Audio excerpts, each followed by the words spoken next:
अब जो ये वाला क्वेश्चन है ना, उसमें हमें मशीनरी अकाउंट बनाना पड़ेगा और एक्यूमुलेटेड डेप्रिसिएशन अकाउंट बनाना पड़ेगा।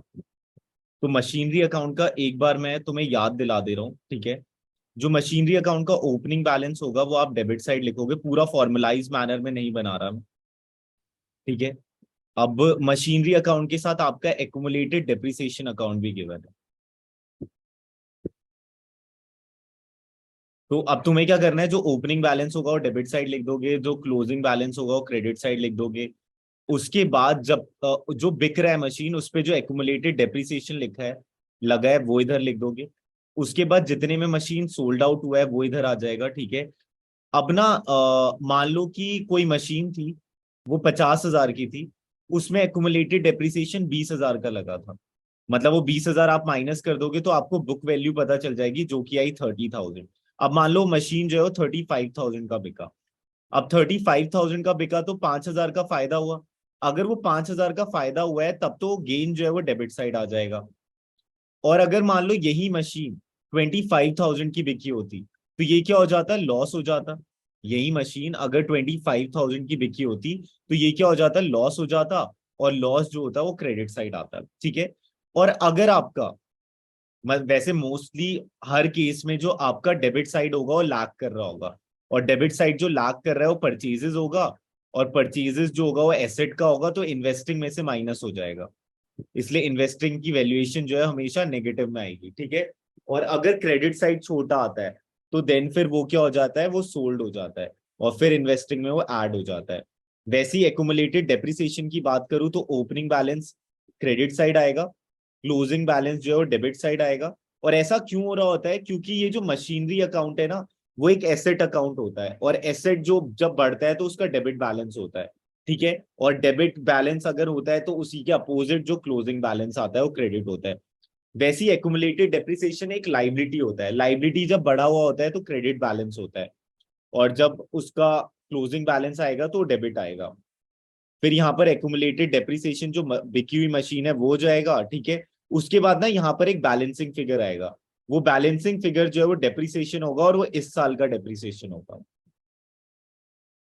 ठीक है। तो हमें तो उस अप्रोच से करना है, ठीक है। तो अब हम क्वेश्चन देखेंगे, ठीक है। तो अब हम अगर क्वेश्चन देखें तो हमारा जो क्वेश्चन है वो क्या कह रहे हैं कि W limited has given the following information machinery on. तो ये मेरा मशीनरी अकाउंट हो गया, ये मेरा एक्यूमुलेटेड डेप्रिसिएशन हो गया। 50,000 मैंने लिख दिया डेबिट साइड, ठीक है। क्लोजिंग बैलेंस 60,000 लिख दिया मैंने इधर। एक्यूमुलेटेड डेप्रिसिएशन 25,000 मैंने लिख दिया इधर, ठीक है। क्लोजिंग बैलेंस ये मैंने 15,000 लिख दिया इधर, ठीक है। उसके बाद during a year a machine costing 25,000 की मशीन थी। अब तक जो डेप्रिसिएशन था वो 15,000 लग चुका था, बचा कितना, 10,000। 10,000 का बिकना चाहिए था, ठीक है। तो एक्यूमुलेटेड डेप्रिसिएशन जो है इधर आ जाता है, तो 15,000 इधर लिख दिया। बिका कितने का है, 13,000 का बिका है। 3,000 का गेन हुआ है, ठीक है। 3,000 का गेन हुआ है। और तो गेन कैसे हुआ है, क्योंकि 10,000 का बिकना चाहिए था, 13,000 का बिका है, तो 3,000 का गेन हुआ है। तुमसे जो पूछा है वो पूछा है कि कैश फ्लो का इन्वेस्टिंग एक्टिविटी का बताओ। तो अगर मैं डेबिट साइड का टोटल देख रहा हूँ तो 53,000 आ रहा है। अगर मैं डेबिट साइड का टोटल देख रहा हूँ 53,000 आ रहा है। और क्रेडिट साइड का अगर मैं टोटल देख रहा हूँ तो 75, और ये कितना हो रहा है, 83,000 आ रहा है। रुक जाओ, कुछ गलत तो नहीं किया मैंने, कुछ छोड़ा है क्या मैंने। 88 आएगा वो। हाँ 88 आएगा, सॉरी सॉरी, ठीक है। तो 53 माइनस होगा तो यहाँ पर 35,000 आ जाएगा। अब इन्वेस्ट हो रहा है 35 परचेजेस, तो इसलिए -35 आएगा, क्योंकि आउटफ्लो ऑफ कैश है। किसे नहीं समझ आया अनम्यूट कर कर पूछ लो। पर सर इसमें सेल भी तो है मशीनरी की 13,000 की। तो ये लिखा तो है सेल। तो बट वो भी तो काउंट होगी ना। 35 -22 आएगा ना कैश यूज। एक मिनट एक मिनट एक मिनट एक minute. During the year a machine costing 25,000 with accumulated depreciation of 15,000। अच्छा हाँ हाँ, कैश फ्लो फ्रॉम इन्वेस्टिंग, ठीक है ठीक है ठीक है ठीक है। 35,000, और ये नेगेटिव में होगा, और इसमें पॉजिटिव आ जाएगा 13,000। अब कितना आ रहा है, कैश यूज 22,000। 22,000, ठीक है। आंसर जो है वो 22,000 नेगेटिव होगा, ठीक है। गुड गुड, सॉरी सॉरी, ठीक है। बताओ बताओ, किसे नहीं आया बताओ। Sir, please explain हाँ this again. हाँ ओके।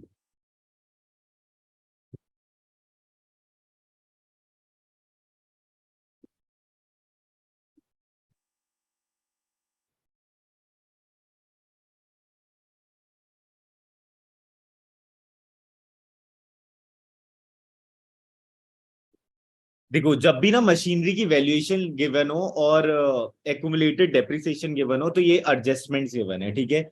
अब इन एडजस्टमेंट्स के लिए ना हमें एक अकाउंट बनाना पड़ता है जिससे हमें ये पता चल जाए कि हमने कितना परचेज किया है या कितना सोल्ड आउट किया है। हमने कितना परचेज किया है और कितना सोल्ड आउट किया है, ठीक है। अ, अब सबसे पहले ये बताओ, जिसने भी पूछा है सबसे पहले ये बताओ कि ये वाला तुम्हें याद है कि ऐसा कुछ बनता था। ये मशीनरी Yes, अकाउंट है, opening balance debit side, closing balance credit side, yes, sir. ठीक है। तो वहां पर ना जो तुम्हें ओपनिंग बैलेंस गिवन था, तो अगर यहाँ की मैं बात करूं तो ओपनिंग बैलेंस 50,000 है और क्लोजिंग बैलेंस जो है 60,000 है। तो मैंने एक लाइन खींचा, तो मैंने ओपनिंग बैलेंस 50,000 लिखा और क्लोजिंग बैलेंस जो है मैंने क्रेडिट साइड लिखा 60,000, ठीक है। वैसे ही एक्यूमुलेटेड डेप्रिसिएशन का जो ओपनिंग बैलेंस था वो 25,000 था और जो क्लोजिंग बैलेंस था वो 15,000 था। इतना समझ आया? Yes, sir. हाँ। उसके बाद तुमसे बोला है कि एक जो मशीन है, उस मशीन का जो पार्ट है वो 25,000 का था, जिसपे अब तक डेप्रिसिएशन 15,000 का लग चुका है। मतलब उस मशीन को 10,000 का बिकना चाहिए था बुक वैल्यूएशन के हिसाब से, लेकिन वो जो बिका है वो 13,000 का बिका है। तो 3,000 का तुम्हें क्या हो गया है, गेन हो गया है, प्रॉफिट हो गया है, ठीक है। तो सबसे पहले यहां पर क्या करना होता है, जितने का बिका है वो लिखा। उसके बाद जो मशीन आपने बेची है उस पर जो एक्यूमुलेटेड डेप्रिसिएशन लग चुका था वो 15,000 लग चुका था। गेन जो होता है वो डेबिट साइड आता है, इसलिए डेबिट साइड डाला, ठीक है। तो जब आपने इसका टोटल किया तो यहां जो आ रहा था वो 53,000 आ रहा था और यहां जो आ रहा था वो आपका आ रहा था, कितना आ रहा था यहाँ पर, 88,000 या 70, Yes, sir. 88 88,000, ठीक है। तो जब आपको डेबिट को क्रेडिट के इक्वल करना होता है तो यहां पर जो वैल्यूएशन आएगी वो 35,000 आएगी। तो जब भी ना डेबिट साइड कोई बैलेंसिंग फिगर आए तो परचेजेस होता है, मतलब उस मशीन को आपने परचेज किया है। और जब भी क्रेडिट साइड बैलेंसिंग फिगर आए तो वो सोल्ड होता है। तो आपने अगर 35,000 का परचेज किया है मतलब आपका आउटफ्लो ऑफ कैश हुआ होगा, तो 35,000 तो नेगेटिव हो गया। प्लस आपने सोल्ड भी तो किया है 13,000 का, 13,000 का आपने सोल्ड किया तो इनफ्लो ऑफ कैश 13,000 इन्वेस्टिंग में आया होगा। तो जब आपका इसका इफेक्ट निकालोगे तो 22,000 नेगेटिव आएगा, इसलिए इसका आंसर बी आया। समझ गए, समझ गए? Yes, sir. ओके। वहीं अगर आपसे पूछा होता कि डेप्रिसिएशन कितना होगा इस साल का, तब आपको जो करना था वो ये करना था। ये आपने एक लाइन खींचा, ये आपका ओपनिंग बैलेंस है तो ये क्रेडिट साइड आ गया, ये आपका क्लोजिंग बैलेंस है तो ये जो है ये डेबिट साइड आ गया 15,000। उसके बाद जो भी अभी तक एक्यूमुलेटेड डेप्रिसिएशन लगा है वो एक्यूमुलेटेड डेप्रिसिएशन लगा है 15,000, वो भी आप डेबिट साइड लिख दोगे। यहाँ का टोटल जो है 30,000 आ रहा है और यहाँ का टोटल जो है 25,000 आ रहा है। डेबिट को क्रेडिट के इक्वल करने के लिए कितना चाहिए, 5,000। ये 5,000 ये इंडिकेट करेगा कि इस साल का डेप्रिसिएशन जो है वो 5,000 है, ठीक है। और यहाँ पर तुमसे पूछा था cash flow from investing activity only, इसलिए तुमने ऐसा किया। और किसी को अभी भी डाउट है तो पूछ लो।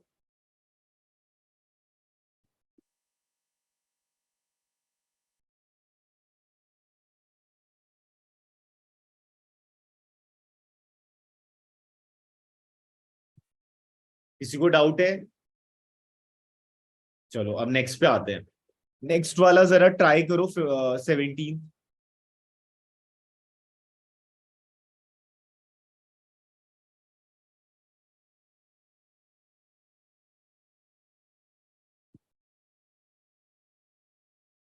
देखो एक बार डिस्कस ही कर लेते हैं। डिसोल्यूशन हो रहा है फर्म का, ठीक है। जब भी डिसोल्यूशन होता है ना तो रियलाइजेशन अकाउंट बनता है। जो फर्स्ट स्टेप होता है ना, जो भी बैलेंस शीट का आइटम लिखा है, मतलब जो भी बैलेंस शीट के एसेट है वो इधर ट्रांसफर हो जाते हैं डेबिट साइड, और जो भी लाइबिलिटीज है वो इधर ट्रांसफर हो जाती है क्रेडिट साइड।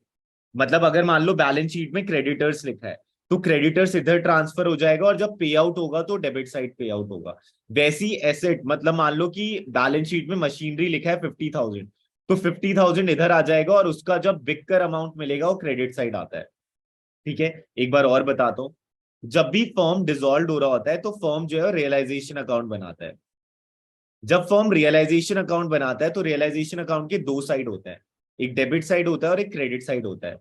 स्टेप 1 में क्या होता है, जितने भी एसेट्स हैं जो बिक सकते हैं वो debit side with same valuation लिख लिए जाते हैं, और जितनी भी लाइबिलिटीज है जो पे आउट होंगी, जो आउटसाइडर्स लाइबिलिटी है, वो जो है वो क्रेडिट साइड लिख ली जाती है। उसके बाद जब लाइबिलिटी और एक्सपेंस का पे आउट हो रहा होता है, जब लाइबिलिटीज और एक्सपेंस का पे आउट हो रहा होता है तो डेबिट साइड होता है।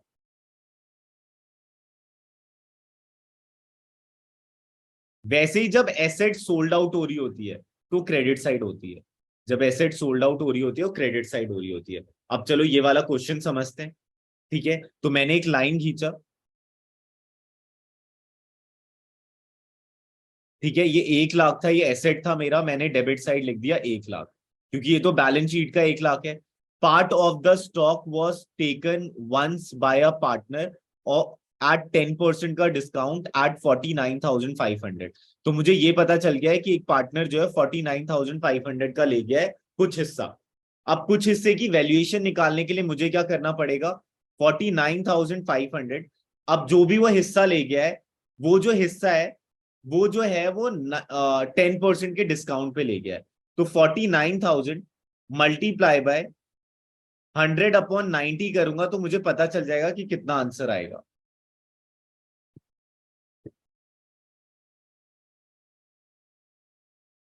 ये जरा करना, कितना आ रहा है? 55,000। 55 55,000. 55,000। ठीक है, मतलब कि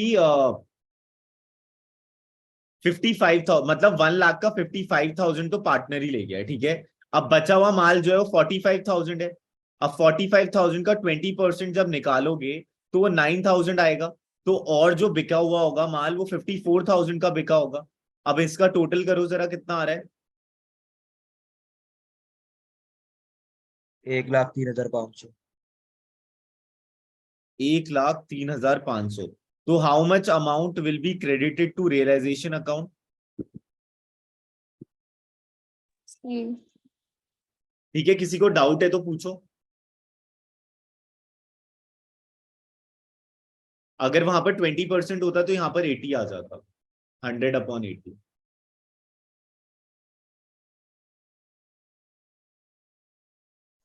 54,000 कैसे आया? कौन सा कौन सा? 54,000 कैसे आया? देखो, आ- आपका 1 लाख का टोटल एसेट था, उस 1 लाख में से 55,000 वो ले गया तो बचा कितना, 45,000। 45,000 जो बचा हुआ है ना 20% के प्रॉफिट पे गया है। तो 45,000 का 20% प्रॉफिट निकालोगे तो 9,000 आएगा। तो 45,000 बचा हुआ प्लस 9,000 का प्रॉफिट। समझ गए?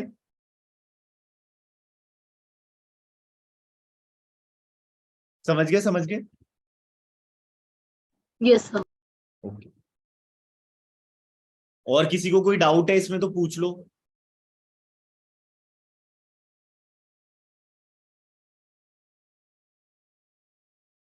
चलो नेक्स्ट करते हैं। देखो, ऐसे क्वेश्चन जब भी आए ना तो सबसे पहले ये करना, ए का 3 और 3 बहुत दिखा रहा है तो ऑपरेटिंग एक्टिविटी है, और 3 दिखा रहा है सेल ऑफ गुड्स, ये तो सही बात है। ठीक है, तो ये वाला तो एलिमिनेट हो गया। अब बी का ना, एक ये 4 और एक ये 4 दिखा रहा है, तो बी का पहले 4 देखते हैं। और तो कैसे उसमें नॉन करेंट इन्वेस्टमेंट, सही बात है। ठीक है, तो ये वाला जो मेरा सी है वो डिलीट हो जाएगा। ठीक है, उसके बाद सी का एक का फर्स्ट दिखा रहा है और एक का सेकंड दिखा रहा है। तो अगर मैं सी की बात करूं तो इश्यू ऑफ शेयर जो होता है वो पार्ट होता है, इसलिए जो इसका आंसर है वो ए हो जाएगा। ठीक है, ये वाला नहीं होगा। और जब भी तुम्हारे क्लास के हिसाब से करंट इन्वेस्टमेंट का मतलब है मार्केटेबल सिक्योरिटीज, और मार्केटेबल सिक्योरिटीज जो होता है वो कैश इक्विवेलेंट का पार्ट होता है। तो एक कैश होता है और एक कैश एंड एक कैश होता है और एक कैश इक्विवेलेंट होता है। कैश का मतलब है कितना पैसा आपका बैंक में पड़ा है और कितना इन हैंड पड़ा है, और इक्विवेलेंट का मतलब होता है जो कन्वर्टेबल इनटू कैश है। ठीक है, किसी को ये नहीं समझ आया तो बताओ जरा।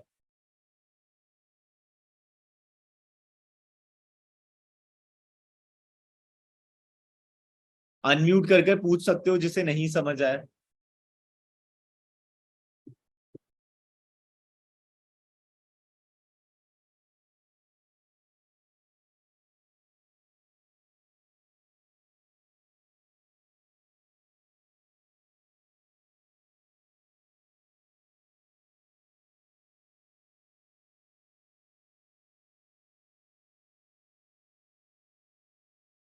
चलो अब नेक्स्ट पे आते हैं।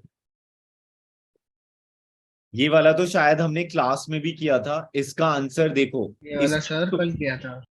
हाँ, कंजम्पशन वाला तो इसमें स्पोर्ट्स इक्विपमेंट हो जाएगा, मेडिसिन हो जाएगा और स्टेशनरी हो जाएगा। ये सारे सामान जो है 1 साल के अंदर अंदर खत्म हो जाते हैं। तो बी, डी और ई है इसका आंसर, इसलिए ये हो जाएगा। किसी को कोई डाउट है इसमें?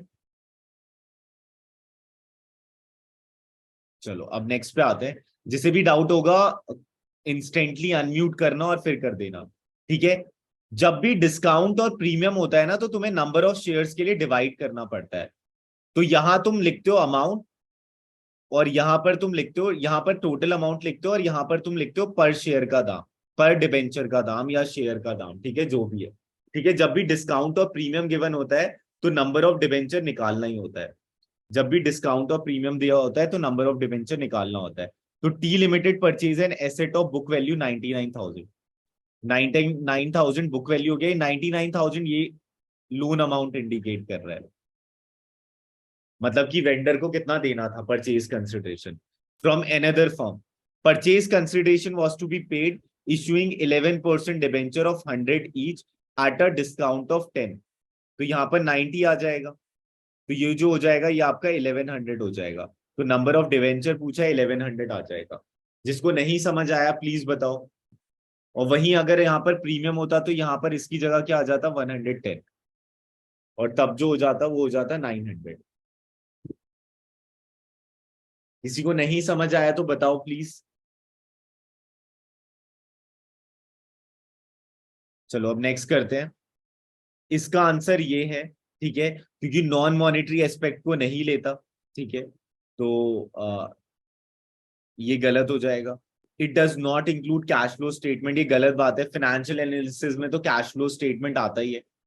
And it can't be, creditors को तो यूज करना ही पड़ता है फाइनेंशियल एनालिसिस, ठीक है। तो ये तीनों गलत है। बाकी जो है हिस्टोरिकल कॉन्सेप्ट के हिसाब से जो अकाउंट्स में चीजें लिखी होती हैं वो हिस्टोरिकल वाले वैल्यूएशन में लिखी होती है, ठीक है। इसलिए इसका आंसर ये है। हाँ, अब कल एक जने ने ये वाला क्वेश्चन भी पूछा था, नियति नाम था शायद उसका, ठीक है।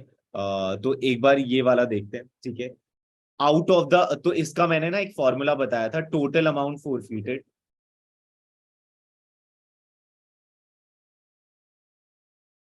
Upon number of shares forfeited. ये फॉर्मूला तब लगता है जब मान लो कि आपने जो फोरफीट किया है वो 2000 किया है, लेकिन आप जो रीइश्यू कर रहे हो वो 1500 कर रहे हो, तब ये फॉर्मूला लगता है, ठीक है। Into number of shares reissued minus reissue discount, ठीक है। तो out of the subscribe capital of company 200 shares of ₹100 were forfeited for non payment of final call. मतलब 100 में से वो 70 रुपए दे चुका है, तो 200 इंटू 70 जो है उसने कंपनी को दे दिया है। तो 200 इंटू 70 जो है वो कितना होता है, 200 इंटू 70 जो होगा आपका वो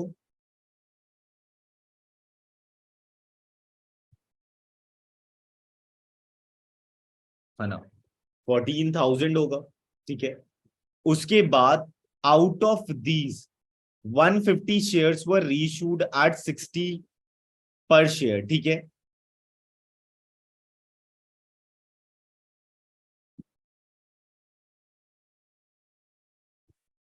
out of these 150 shares were reissued at 60 per share. तो देखो 60 पर शेयर बोला है, इसका मतलब क्या है, इसे 100 कंप्लीट करवाना होगा तुम्हें। तो 40 रुपए जो आपने यूटिलाइज किए होंगे वो कहां से किए होंगे, वो आपने किए होंगे उससे फोर फीचर से। तो यहाँ पर आप इस फॉर्मूले में पुट करो, 14,000 जो है वो टोटल अमाउंट आ जाएगा, नंबर ऑफ शेयर्स 200 है, मतलब total amount of number of shares forfeited 200 है, नंबर ऑफ शेयर रीइशूड 150 है, जो आपने रीइशू डिस्काउंट दिया है आपने 150 रीइशू किए 40 रुपए के डिस्काउंट पे, क्योंकि 100 रुपए का एक शेयर था आपने 60 में ही कर दिया। तो 150 इंटू 40 करोगे तो कितना आएगा, 150 इंटू 40 कितना होता है, 6,000. 6,000। ठीक है, अब जरा इसे सॉल्व करो, कितना आ रहा है। 4,500. हाँ,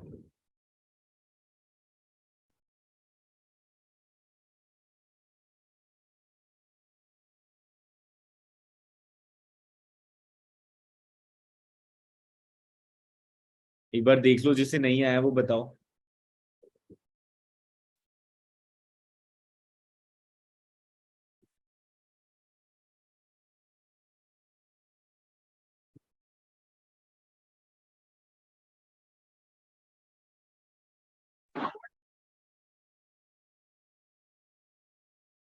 चलो अब नेक्स्ट वाला करो जरा, फिर हम डिस्कस करते हैं।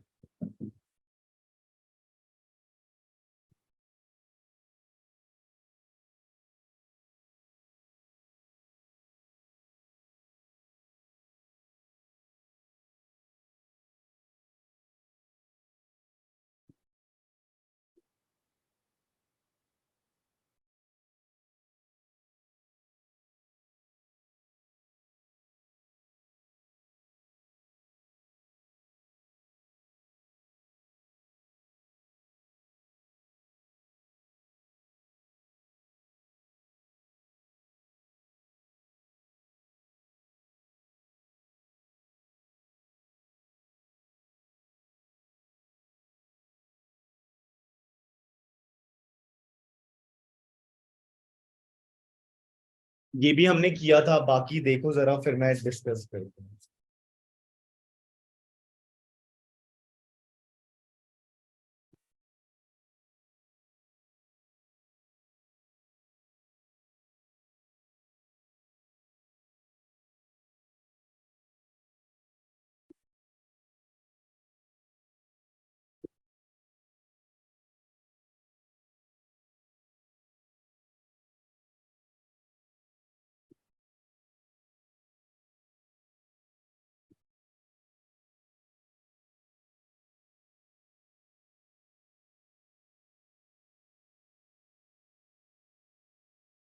Sir, is the answer D?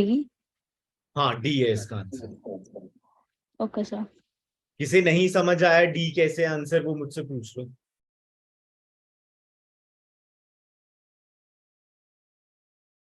Sir एक बार बता दो। हाँ देखो, तुमसे ना सिक्योरिटी प्रीमियम का पैसा पूछा है, ठीक है। तो जो आपके टोटल शेयर्स थे वो कितने थे, 3,000। अब 3,000 इंटू 20 है ना सिक्योरिटी प्रीमियम, सिक्योरिटी प्रीमियम तो 20 रुपीज का है। तो तुम्हें जो अपना दिमाग राउंड रिवॉल्व करवाना है वो 20 रुपीज के अंडर ही करवाना है। 3,000 इंटू 20 कितना होता है, 60,000।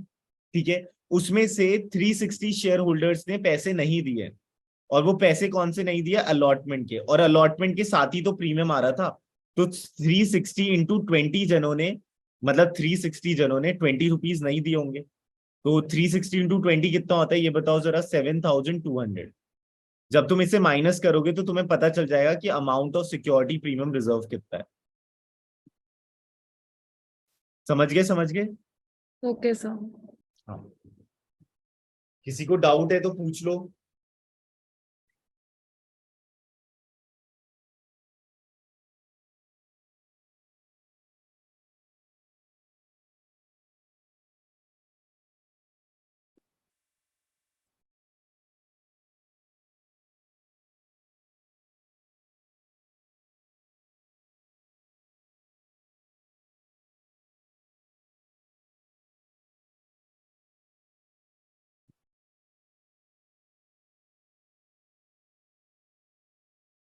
चलो अब नेक्स्ट पे आते हैं, ये वाले का देखो जरा, 10।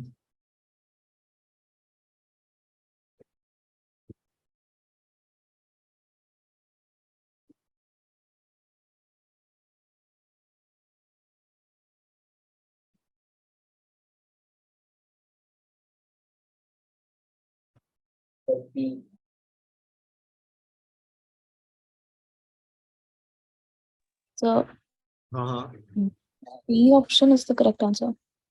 सर ए होगा ना ए? देखो, लॉन्ग टर्म प्रोविजन तो नॉन करेंट लाइबिलिटी का पार्ट है, ठीक है। ट्रेड पेबल जो है वो करंट लाइबिलिटी का पार्ट है। उसके बाद कैश इन कैश इक्विवेलेंट जो है वो तुम्हारा है करंट एसेट्स का पार्ट। और long term loans and advances ये तुम्हारा नॉन करंट एसेट्स का पार्ट है। तो ये कौन सा बिल्डअप कर रहे हैं? B. B. बी। ठीक है, बाकी जिसे नहीं समझ आया वो पूछो।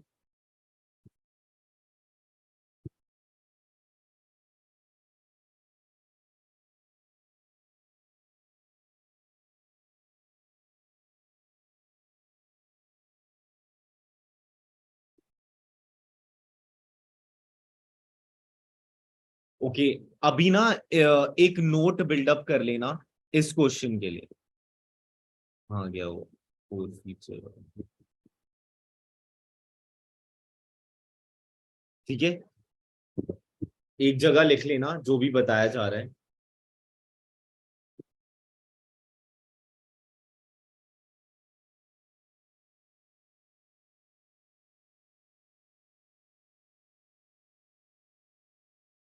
ठीक है, ध्यान से सुनना। Out of the subscribed capital of a company, ठीक है,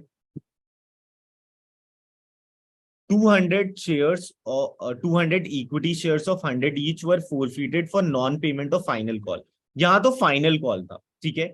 अगर यहां पर मान लो फर्स्ट कॉल होता, ठीक है, और फर्स्ट कॉल जो है वो 30 का होता, ठीक है, और उसके बाद भी कुछ लेफ्ट होना था 20 रुपीज, मान लेते हैं ऐसा, ठीक है। Out of these 150 shares were reissued at 60 per share.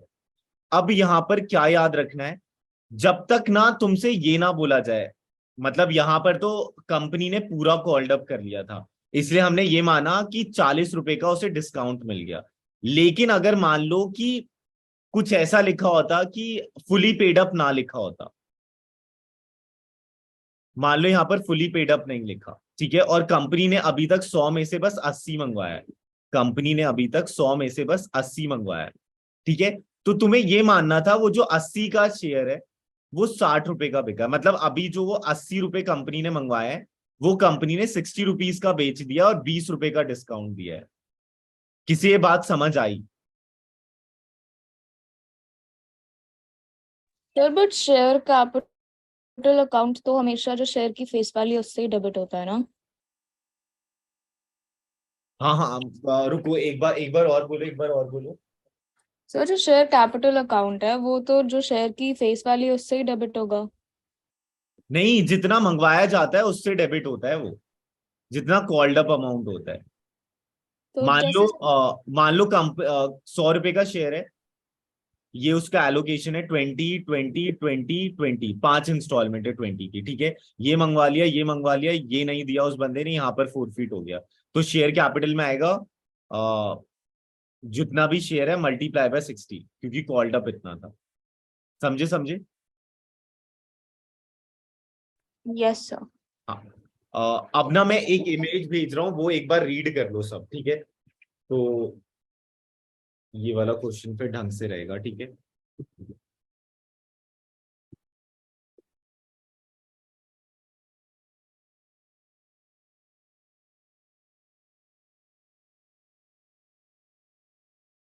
ये मैंने आईएमएस वाले डोमेन सब्जेक्ट्स के ग्रुप में भेजा है, ठीक है, अभी आ ही रहा होगा। देख लो जरा, एक बार रीड कर लो, और किसी को नहीं समझ आया तो पूछो।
सर जैसे कुछ क्वेश्चंस में लिखा होता है रीशूड एट 80 पर शेयर फुली पेड अप, और मतलब इस टाइप के क्वेश्चंस, तो वो लैंग्वेज फुली पेड अप का मतलब है कि जितने का शेयर था उतने पूरे पैसे मंगवा लिए।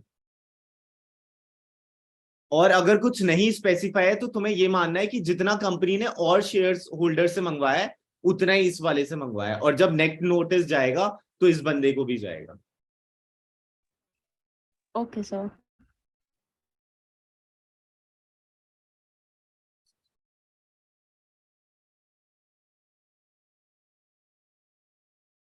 रुक जाओ, एक ने पूछा था sir why didn't we add total depreciation in machinery account. एक बार अपना क्वेश्चन पूरा एक्यूरेटली पूछो जरा।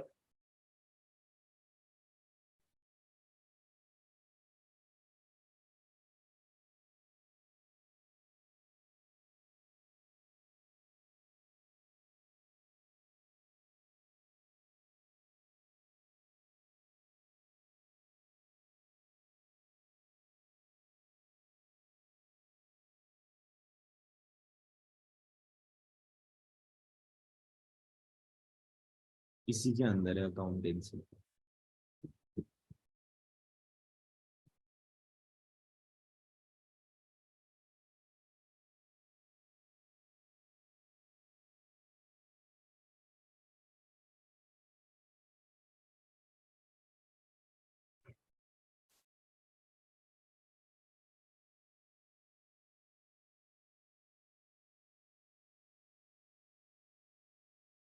चलो किसी को कोई डाउट तो नहीं है ना इसमें? थम्स अप कर देना अगर कोई डाउट नहीं है तो।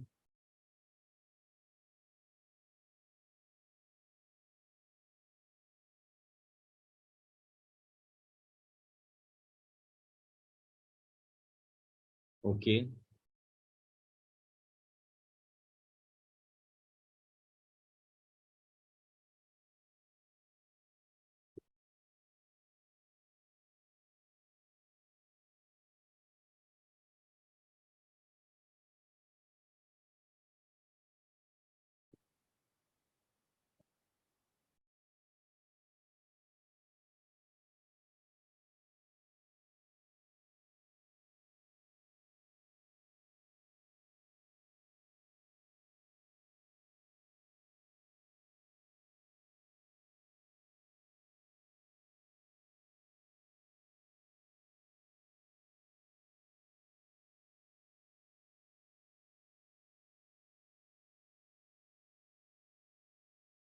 अच्छा ये था ना, ये वाली लाइन पढ़ लेना। If the question does not specify whether the reissue shares are issued as fully paid up or otherwise they are presumed to have been issued as partially paid up। जितना उन्होंने औरों से मंगवाया है उतना ही इस बंदे से मंगवाया है। चलो अब आते हैं नेक्स्ट पे।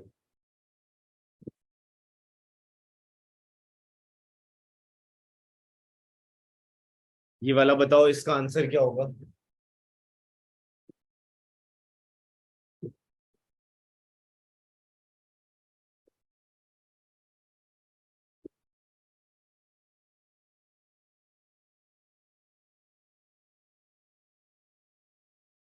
सर सी।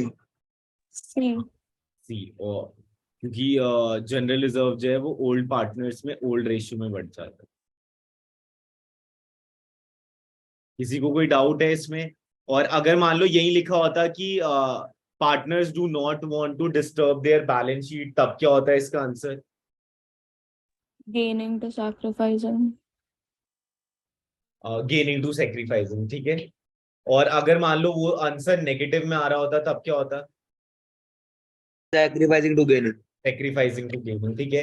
अभी जो मैंने बताया वो किसे नहीं समझ आया वो अनम्यूट कर कर पूछ लो।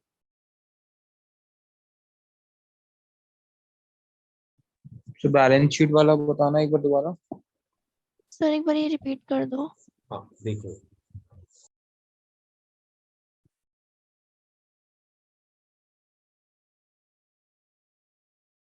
पार्टनर्स ना दो तरीके से चीजें एग्जीक्यूट कर रहे होते हैं।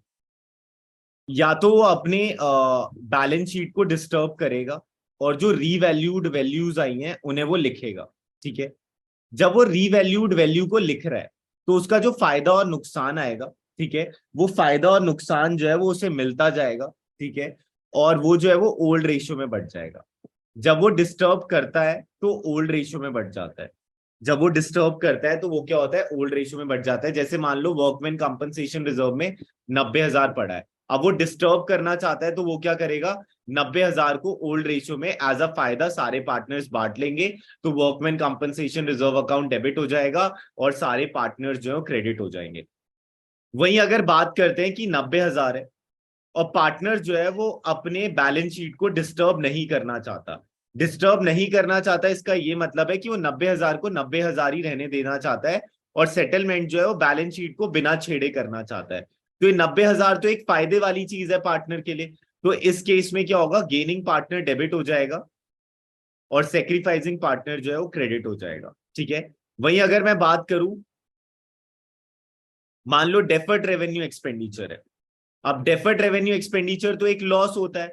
अब मान लो पार्टनर जो है बैलेंस शीट को डिस्टर्ब नहीं करना चाहता, तो ये तो लॉस नेगेटिव में है ना, तो अब जो चीज बचेगी वो ऐसे बचेगी, सेक्रीफाइसिंग डेबिट हो जाएगा टू गेनिंग पार्टनर,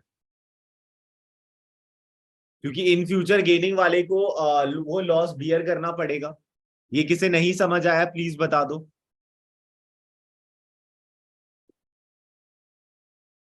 ठीक है, और एक और चीज याद रखना, पीएनएल का अगर डेबिट बैलेंस होता है तो वो लॉस है, और अगर पीएनएल का क्रेडिट बैलेंस होता है तो वो प्रॉफिट है, ठीक है। क्योंकि जो फॉर्म है उस पे सेपरेट लीगल एंटिटी अप्लाई होती है अकाउंट्स के डोमेन में, अकाउंट्स के डोमेन में अकाउंटिंग पॉइंट ऑफ व्यू से सेपरेट लीगल एंटिटी अप्लाई होती है।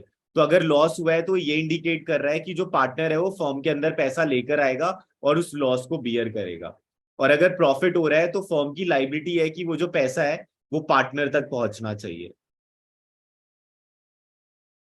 ओके, किसी को कोई डाउट है तो बता दो जरा। चलो अब नेक्स्ट पे आते हैं। इसका आंसर कैपिटल फंड है, ठीक है, किसी को कोई डाउट है तो पूछ लो। जब भी फंड्स आ जाए तो लाइबिलिटी का ही पार्ट बनेगा, और funds raise from not for profit organization through various sources, तो ये हो जाएगा आपका कैपिटल फंड।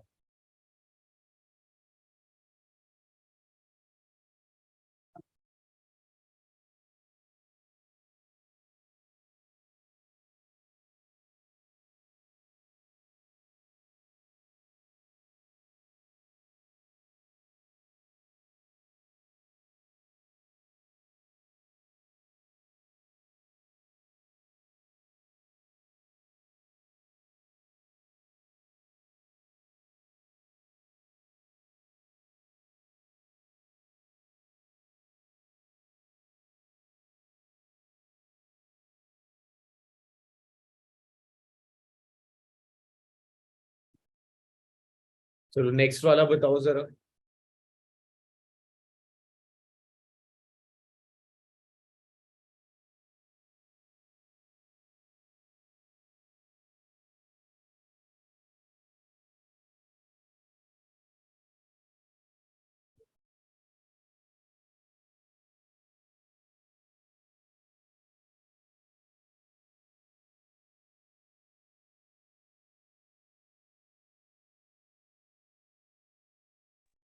थर्टी।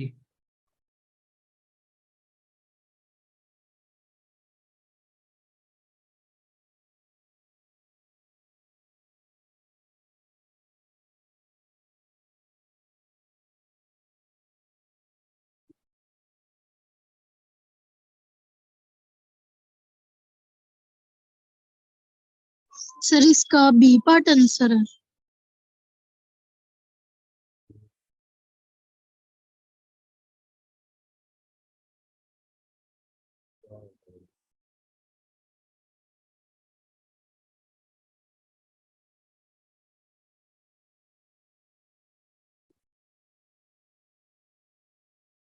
रुको एक minute.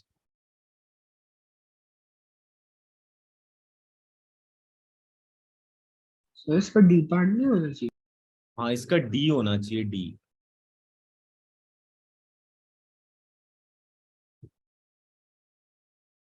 Share allotment account, debit to share capital to security. Sir B नहीं होगा? एक मिनट, देखता हूँ। ये तो लास्ट स्टेप हो गया।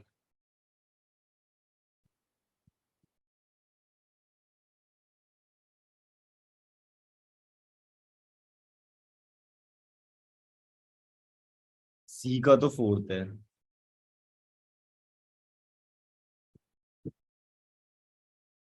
Amount due on allotment of share including premium,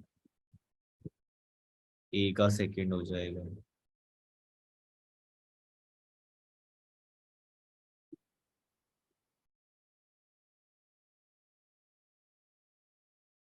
इसका ही हो जाएगा। So the answer is option D. And Yes, इसका sir, ही D होगा। है। ठीक है, डी आंसर होगा, डी। एक बार देख लो जरा, जिसे नहीं समझ आया।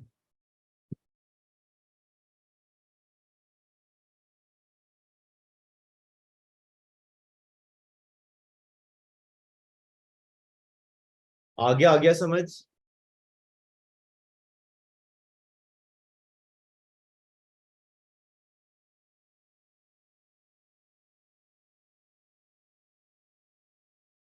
ओके हाँ, तो मुझे ये भी डिस्कस करना था। आप लोग बीएसटी और इकोनॉमिक्स का एनसीईआरटी पढ़ रहे हो?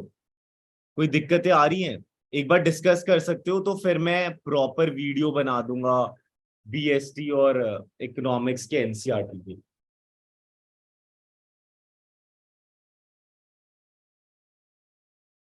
सर इको के लिए तो अभी संदीप गर्ग पढ़ रहे थे, बट देखो, बीएसटी के लिए संदीप गर्ग का ना कोई फायदा नहीं है। ओके। मतलब जैसे कि ना, मैं तुम्हें एक चीज दिखाता हूँ, सबको सभी देखना।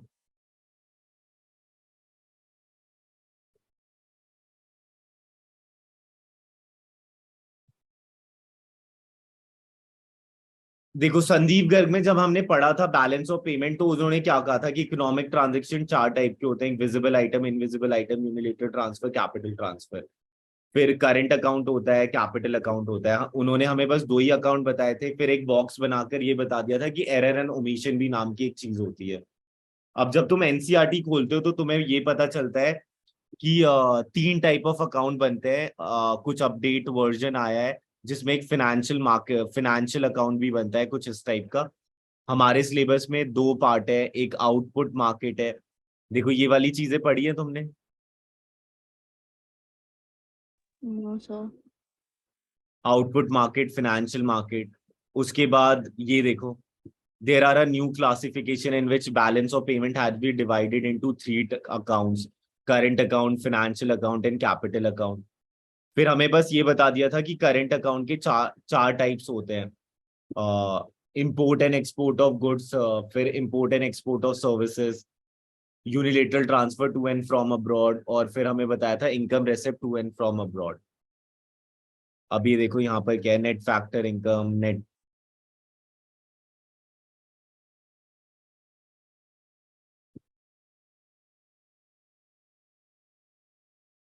फिर जो हमें चेंज इन रिजर्व का एक अलग सा ही कुछ बोला था, लेकिन यहाँ पर कुछ अलग ही एक्सप्लेन कर रखे हैं। फिर जब तुम बैंकिंग पढ़ोगे, तो उसमें उसमें हमें बोला था कि रेपो रेट का मतलब होता है जब कमर्शियल बैंक के पास पैसे नहीं होते, तो सेंट्रल बैंक के पास उधार लेने जाता है। लेकिन एनसीईआरटी में ये लिखा है, रेपो रेट का मतलब होता है कि एक स्पेसिफाइड डेट में जब आरबीआई अपनी सिक्योरिटीज को सोल्ड आउट कर रहा होता है, उसे हम कहते हैं रेपो रेट।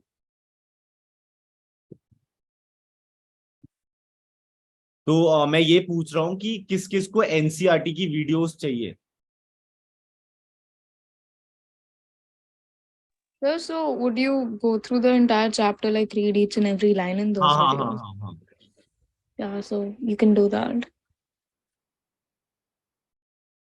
जैसे कि मैं एक और चीज दिखाता हूँ।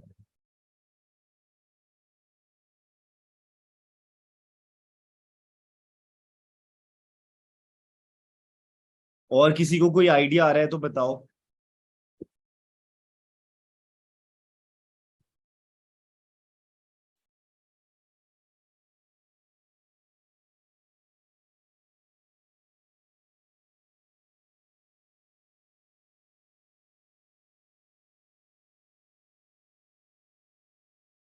सर हाँ हाँ बोलो बोलो। सर जो आईएमएस पोर्टल पे डोमेन के क्वेश्चंस है हम उनसे प्रैक्टिस क्यों नहीं कर, वो क्लास में करा लिया मैंने। अरे लेकिन उसमें ना कुछ कुछ गड़बड़ी है। उसमें आंसर्स सही नहीं है सर। हाँ मतलब गलत गलत है, ठीक है। वैसा।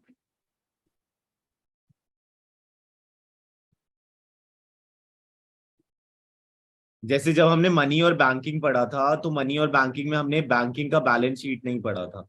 ये देखो, तो कुछ भी पूछ सकता है। जैसे नीट का एग्जाम आता है ना एनसीईआरटी से पूरा, वैसे ही ये भी करेंगे। और अब तुम्हारा सेकेंड ईयर है, फर्स्ट ईयर वालों का तो अलग ही था, उनका थोड़ा इजी डोमेन था।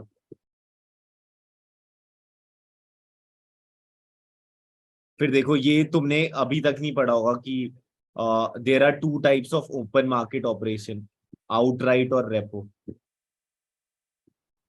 सर अभी मनी एंड बैंकिंग क्लास में हुआ नहीं है ना? मनी एंड बैंकिंग नहीं, शायद नहीं हुआ है। हाँ सर नहीं हुआ, फिर दोपहर में नहीं रही क्लास। हाँ फिर ये देखो, स्पेकुलेटिव मोटिव को बहुत बड़ा सा बना बता रखा है। फिर फाइनेंशियल इंक्लूजन नहीं पता होगा तुम लोगों को, थोड़ों को पता होगा, थोड़ों को नहीं पता होगा कि weaker section of the society को भी फॉर्मलाइज मैनर में।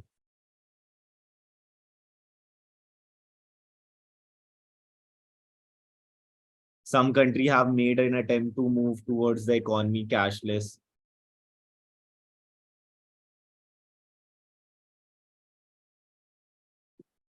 सर आप इंडियन इकोनॉमी कैसे प्रोसीड करोगे? इंडियन इकोनॉमी तो उसमें तो डेट्स ही याद करनी होगी, क्योंकि ज्यादातर जो मैंने पेपर देखा उसमें डेट्स ही है कि 5 ईयर प्लान का प्लान किसने बिल्डअप किया था पहला वाला, या फिर लिबरलाइजेशन प्राइवेटाइजेशन, तो उसमें डेट्स ही है। बाकी ये है थोड़ा गेम चेंजर सा।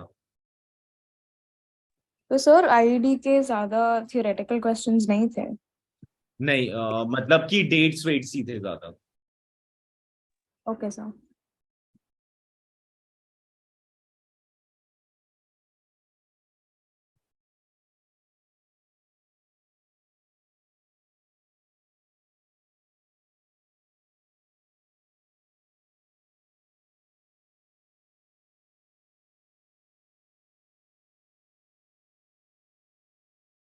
और इको में औरों को क्या क्या दिक्कतें आ रही है एक बार डिस्कस करो।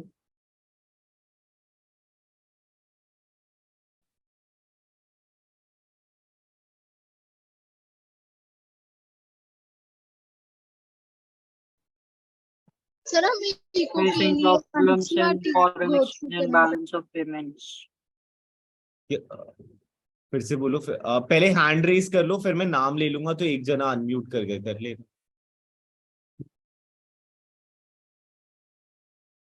हाँ शुभ बोलो बोलो। So I was facing some problems in balance of payments and foreign exchange. अच्छा ठीक है, बैलेंस ऑफ पेमेंट, ठीक है। हाँ दीक्षा बोलो।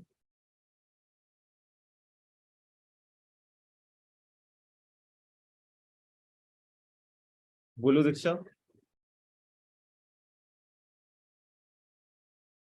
सर हमें इकोनॉमिक्स के लिए एनसीईआरटी गो थ्रू करनी पड़ेगी, अगर हम किसी और राइटर की कर लें तो नहीं होगा? नहीं नहीं, एनसीईआरटी बेस्ट है, क्योंकि और राइटर ना बस तुम्हें खुश करेगा और संदीप गर्ग भी खुशी करेगा। बाकी जो एग्जाम आने वाला है वो एनसीईआरटी से ही आने वाला है। सर बिजनेस की भी एनसीईआरटी करें? हाँ बिजनेस की भी है, और क्या अकाउंट्स की भी एनसीईआरटी। देखो मैं ना एक क्वेश्चन दिखाता हूँ तुम लोगों को, फिर तुम्हें पता चल जाएगा कि क्यों एनसीईआरटी।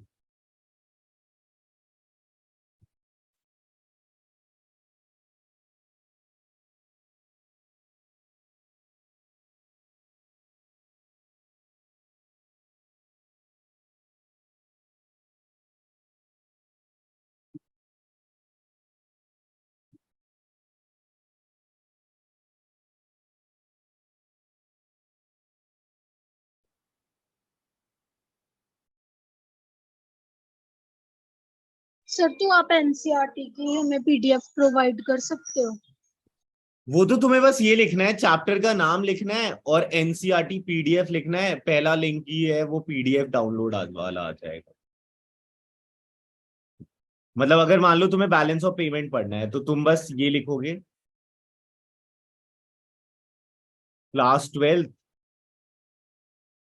बीओपी एनसीईआरटी पीडीएफ, जो पहला लिंक आएगा वो वहीं आ जाएगा। रुको मैं एक क्वेश्चन दिखाता हूँ फिर लोगों को।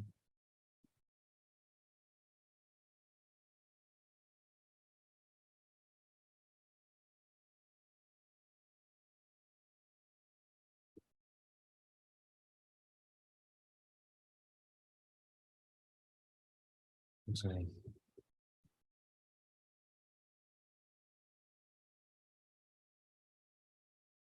सर आप ये मॉक वाली क्लासेस रेगुलरली लोगे अब? हाँ हाँ रेगुलर ही सही है ना, regular. Yes, sir. Every night at 11. हाँ Okay.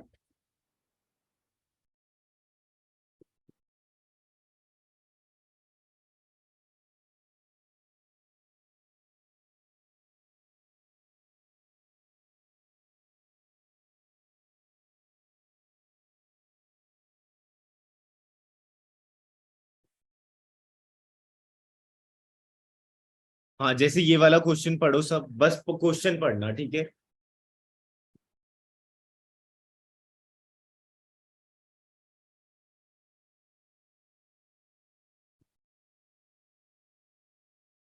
पढ़ लिया?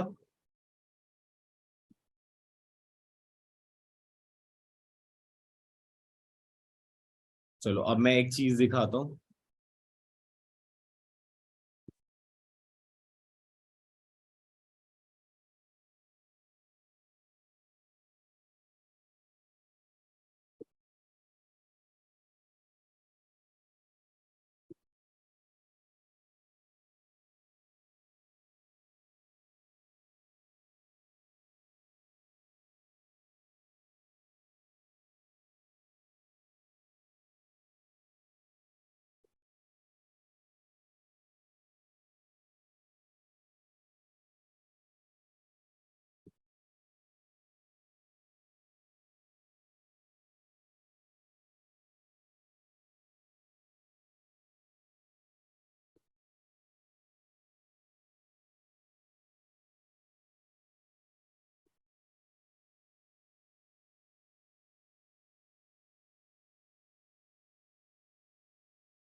ये देखो, ये पढ़ो सिमिलरली से, डिट्टो छाप रखा है क्वेश्चन, डिट्टो। वैल्यूएशन भी चेंज नहीं है।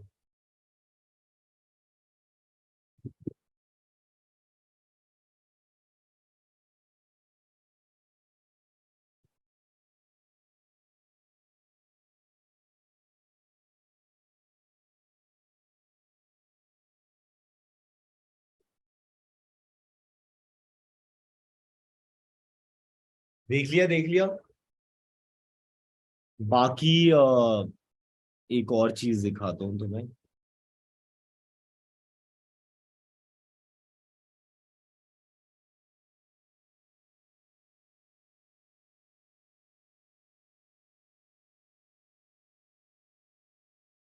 नहीं अभी नहीं है वो चीज। चलो ये वाला तो कंप्लीट ही कर देते हैं। चलो मैं यूट्यूब पे ना डालता रहूंगा एनसीईआरटी के एक एक लाइन का। चलो अब नेक्स्ट निकालो जरा।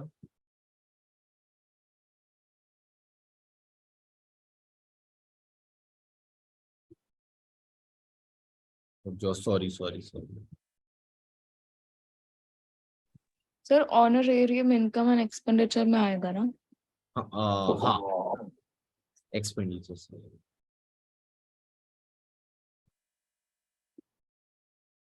ये वाला देखो जरा क्या है।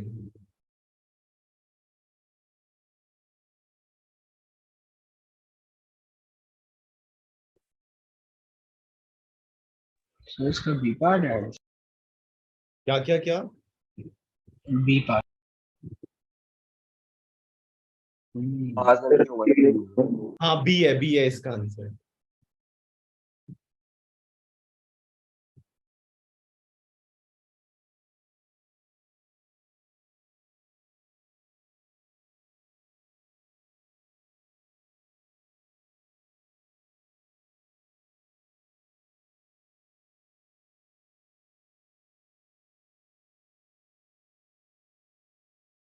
किसे नहीं समझ आया बताओ जरा।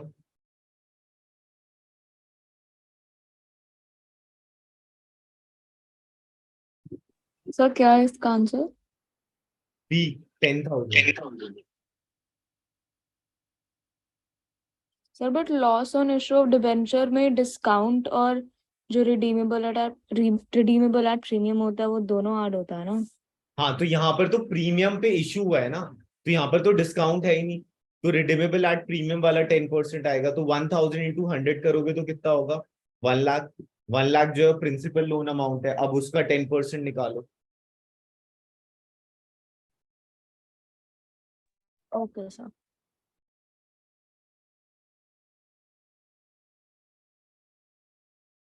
किसी को नहीं समझ आया तो बताओ, फिर मैं बताऊं।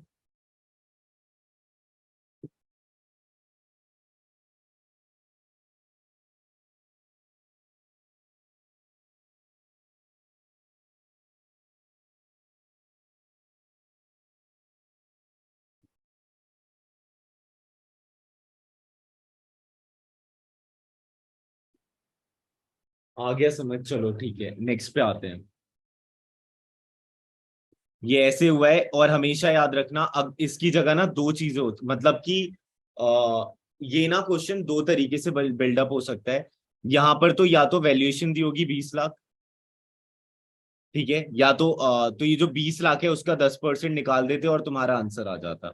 या फिर यहाँ पर तुम्हें गिवन होगा नंबर ऑफ डिवेंचर्स, ठीक है, तो number of debentures multiply by जितना रेट है, ठीक है। अगर यहाँ पर 5% डिस्काउंट होता, मतलब प्रीमियम की जगह अगर डिस्काउंट होता, तो loss on issue of debenture में रिडीमेबल एट प्रीमियम वाला भी अमाउंट जाता है और डिस्काउंट वाला भी अमाउंट जाता है।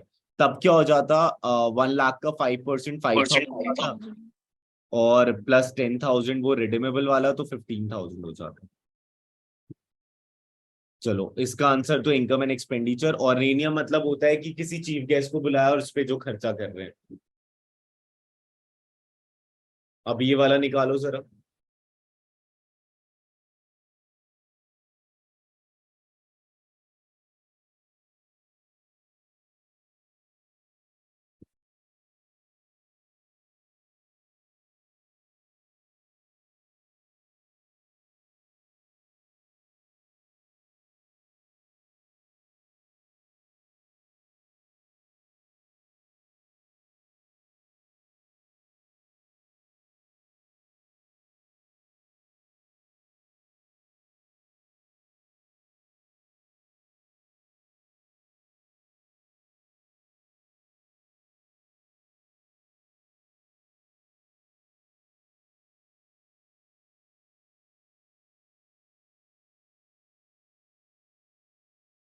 सर 250।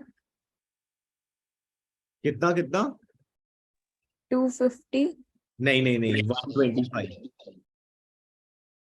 देखो उसने फॉर 6 मंथ्स किया है, तो उसने 2 क्वार्टरली ड्राइंग किया होगा, तो 5,000 इंटू 2 करोगे तो टोटल ड्राइंग आ जाएगा जो कि है 10,000। तो 10,000 टोटल ड्राइंग हो गया, मल्टीप्लाई बाय 10/100 जो है वो रेट ऑफ इंटरेस्ट हो गया, मल्टीप्लाई बाय अपॉन 12, यहां पर आएगा एवरेज पीरियड। अब यहाँ पर फॉर 6 मंथ्स है, फॉर 6 मंथ्स है, तो months left after first drawing, तो इसके जो 6 महीने बन रहे हैं वो अप्रैल, मई, जून, जुलाई, अगस्त, सितंबर, सितंबर तक बन रहा है, ठीक है। अप्रैल, मई, जून, जुलाई, अगस्त, सितंबर, 1 2 3 4 5, हाँ ठीक है। तो months left after first drawing कितना होगा? 3 होगा। मैंने कुछ छोड़ दिया क्या? अप्रैल मई जून, हाँ जून, ये वाले से हुआ होगा। 2.5 होगा ना? हाँ 1.5 होगा। एक बार बता देता हूँ फिर से 1.5 कैसे आया।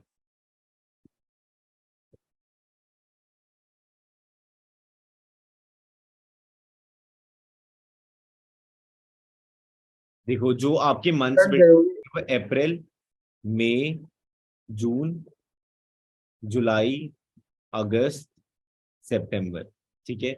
एवरेज पीरियड का फॉर्मूला होता है months left after first drawing. तो फर्स्ट ड्राइंग जो है वो 30 जून को ही होगी, क्योंकि एंड ऑफ ईच क्वार्टर है। तो पहला क्वार्टर 30 जून ही बन रहा है, ठीक है। 30 जून से लेकर 30 सितंबर तक कितने महीने हो रहे हैं? 3, प्लस लास्ट ड्राइंग कब हुई होगी? 30 सितंबर को, ठीक है। क्योंकि क्या बोला है, Devraj withdraw 5,000 at the end of each quarter for 6 months.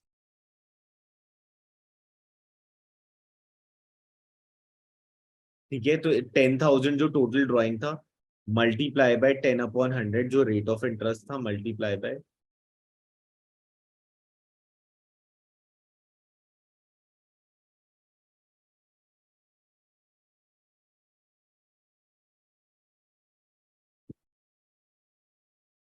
Sir जो एवरेज पीरियड है इसको हम याद नहीं कर सकते या फिर हर बार निकालना पड़ेगा? क्या क्या क्या। सर जो एवरेज पीरियड है इसको हम याद नहीं कर सकते ये हर बार निकालना पड़ेगा? हाँ एवरेज पीरियड निकाल कर करना पड़ेगा। अगर याद भी कर लोगे तो अच्छा है। कुछ और पूछा तो गया वन तुमने पॉइंट अब? फाइव से कितने चाहिए? ये तो निकालना ही पड़ेगा। हाँ, और यहाँ पर ना एक और चीज हो सकती है, यहाँ पर एक और ये रहता है। ये वाला क्वेश्चन देख लो एक बार।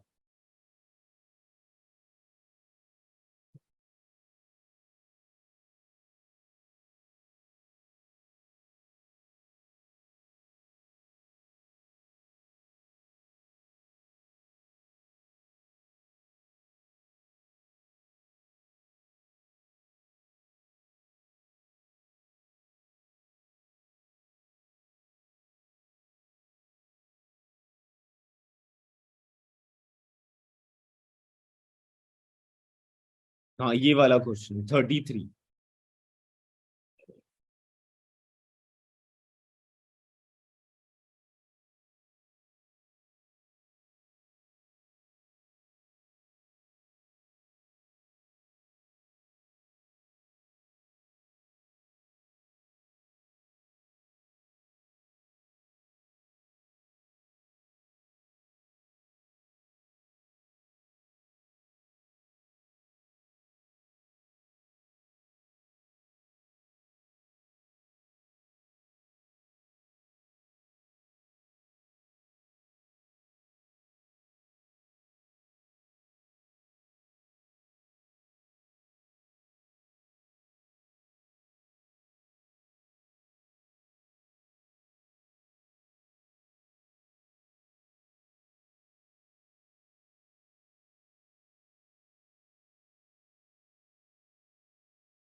सर जब फॉर 6 मंथ्स लिखा होता है तब हम टाइम पीरियड 6 मंथ्स अज्यूम करते हैं। हाँ, और फॉर द ईयर एंडेड 31 मार्च लिखा होता है तब वैसे करते हैं। बट सर इसमें फॉर द फर्स्ट 6 मंथ्स है, बट इसमें इसने पूरा 1 साल का टाइम पीरियड अज्यूम किया है। हाँ तो नीचे देखो ना, calculate interest on drawing at the rate 6% per annum for the year ended 31 March 2023। Okay sir.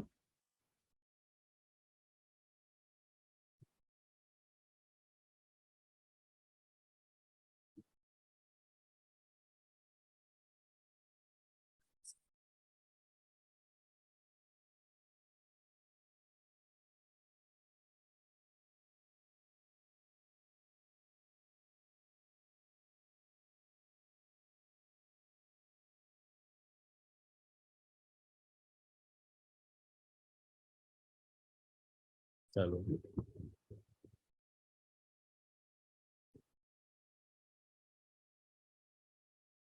Next वाला देखो जरा।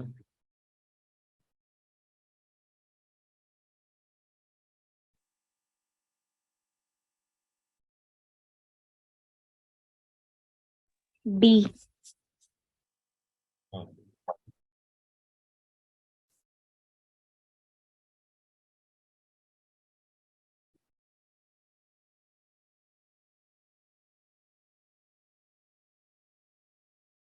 हाँ, इसका आंसर डी होगा क्योंकि सारी चीजें कर सकते हैं।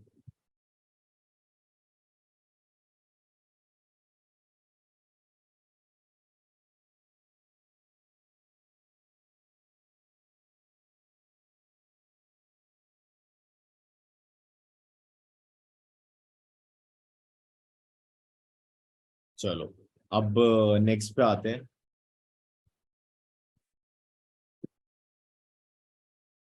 ये वाला बताओ, अमाउंट रिसीव जब डेथ वाला पर्सन कुछ देता है तो उसे क्या कहते हैं? लेगेसी। जब डेथ वाला पर्सन कुछ देता है तो उसे हम कहते हैं लेगेसी। ठीक है, उसके बाद जब भी ना कुछ ऐसा आएगा कि मेंबर्स गिवन है और तुम्हें अमाउंट गिवन है कि पर मेंबर हर साल कितना देता है, तो तुम्हें क्या करना है? मेंबर से जो पर देता है उसको मल्टीप्लाई कर देना है। तुम्हें पता चल जाएगा इनकम एंड एक्सपेंडिचर में जो तुम्हारा सब्सक्रिप्शन का टोटल अमाउंट है वो कितना जाएगा।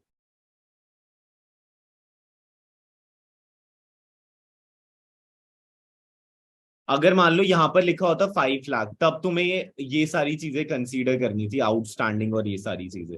लेकिन अगर मेंबर्स गिवन है और पर मेंबर का रेट गिवन है तो तुम्हें क्या करना है? सीधा बस उसे मल्टीप्लाई कर देना है, क्योंकि इनकम एंड एक्सपेंडिचर अकाउंट बस उसी साल की इनकम और उसी साल का एक्सपेंडिचर लेकर है। समझ गए? समझ गए?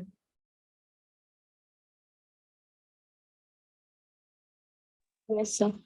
तो ये हमने ये मॉक पूरा कंप्लीट कर लिया है। ठीक है, ये मैंने एक वीडियो तो डाल दी है, ट्यूशंस बाय राहुल जायसवाल कर कर होगा यूट्यूब पे, उसमें अकाउंटेंसी सीयूईटी कर कर लिखा होगा, तो जिन्होंने नहीं देखी वो देख सकते हैं। और tuition by Rahul Jaiswal gap पे नहीं है। ठीक है, बाकी ये आधा मैं आज फिर अभी अपलोड कर दूंगा। ठीक है, तो आज हम इतना ही कर लेते हैं, कल फिर हम एक और मॉक उठा लेंगे। ठीक है, मॉक क्या है? ये तो सीयूटी का पेपर ही है। ठीक है, तो एक और मेरे पास सीयूटी का अकाउंटेंसी का ही पड़ा है, पहले ये दो कंप्लीट कर लेंगे। तो हमने इस हफ्ते 2 अकाउंटेंसी के फुल फ्लेज कर लिए, उसके बाद फिर हम बिजनेस स्टडीज इको उठा लेंगे, फिर बिजनेस स्टडीज। ठीक है, चलो तो कल मिलते हैं। और टाइमिंग जो है वो 11 to 12:30 रख दूंगा। ठीक है, 2 दिन में कंप्लीट कर लेंगे हम। ठीक है, तो बेटर रहेगा, तो तुम्हारी सुबह वाली क्लास भी वो नहीं होगी। और मैं लिंक भेजता रहूंगा जब भी सीवीटी की क्लास होगी, तो तुम्हें जब टाइम मिलेगा ज्वाइन कर लेना, टॉपिक के साथ मैं लिंक भेज दूंगा। चलो okay, bye, good night. Sir, हाँ हाँ, बोलो बोलो। sir, one suggestion. हाँ हाँ सर, जो आप आईएमएस के पोर्टल पे क्लासेस लेते हो, आप उस पे बस क्वेश्चंस करा दो, और जैसे आप कह रहे हो कि आप यूट्यूब पे एनसीईआरटी एक्सप्लेनेशंस डालोगे, तो आप उधर यूट्यूब पे डाल दो, और आईएमएस पोर्टल पे may be just give a very short and quick summary of the entire chapter and then proceed with the questions. Okay, हाँ तो अब से मैं ऐसे ही कर लूंगा। ऐसा क्योंकि पूरा समझाने में हाँ, टाइम all वेस्ट is होगा। involved in that. और किसी को कोई सजेशन और आज की क्लास कैसी लगी फीडबैक भेज देना मुझे। ठीक है, मैसेज कर देना। चलो okay, bye, good night. Thank you, sir.